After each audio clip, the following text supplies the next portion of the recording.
This site was managed as a commercial forest land, and it was managed very well. Every area where you could put trees in, they are growing. The roads were, when we purchased the property, the roads were in general very good condition.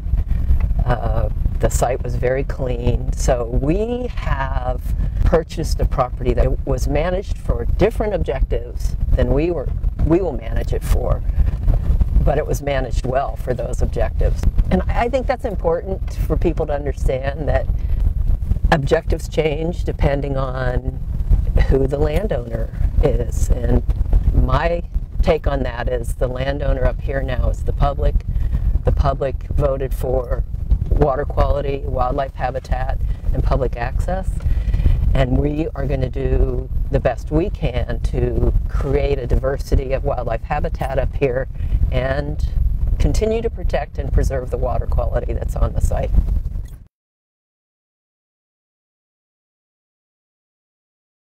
Metro's restoration plans for this site will focus on identifying and managing for the uncommon habitat types that we have here. So right off the bat, we have oak woodlands, which are uncommon in the Willamette Valley. We don't have a lot here. The ones we have, we're going to do whatever type of management is necessary to keep the oaks continuing to grow and also to foster young oaks coming up in the understory. We're also going to focus on the riparian areas. The riparian areas and the perennial streams contribute to high quality water and are also valuable to wildlife habitat. So we'll be focusing on helping to develop older, more mature forests in the riparian area.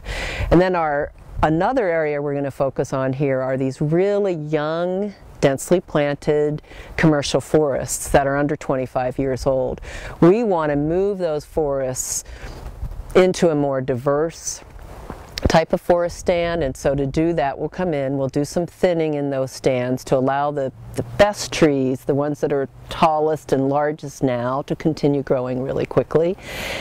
What we want to do is reach an old growth characteristic in many of those stands, but in less than 300 years, and we can do that by manipulating how many trees there are in the stand.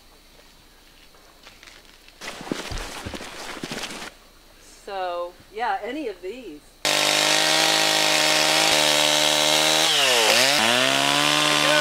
Going.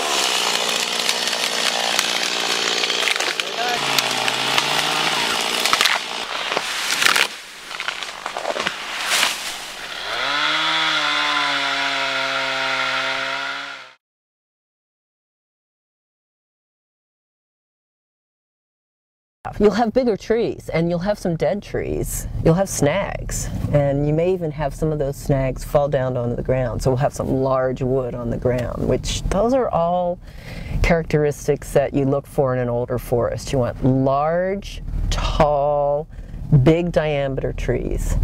Then you want large, tall, big diameter dead trees that are still standing. And then you want large, long pieces of wood on the ground. And you want that height diversity where you have shrubs of different heights, and then you have trees coming up above those shrubs, and then you have some taller trees.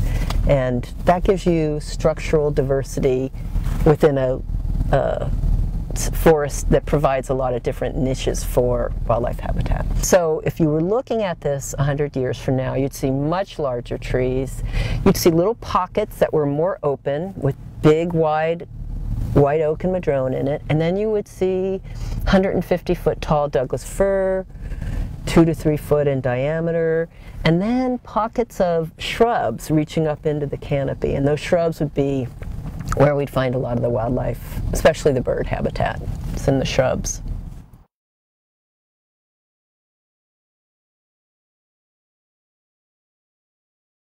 Protecting the 28 drainages here in the Chehalem Ridge natural area has an impact on water quality in the Tualatin River, because we're able to allow the forests around those drainages to become mature forests. Those mature forests shade the drainages, they provide large wood to the drainages, they provide wildlife habitat, they help control the temperature, they help control the delivery of water, the timing of that water and the amount of water that reaches the river, and all those different characteristics of small headwater streams affects water quality downstream.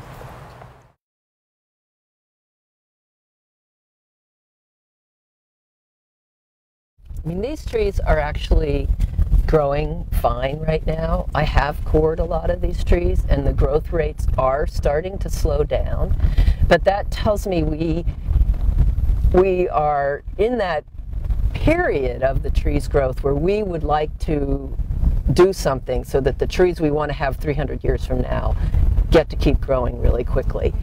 So we're in this kind of magic window where we have a lot of opportunity to manage this for a healthy, resilient, older forest.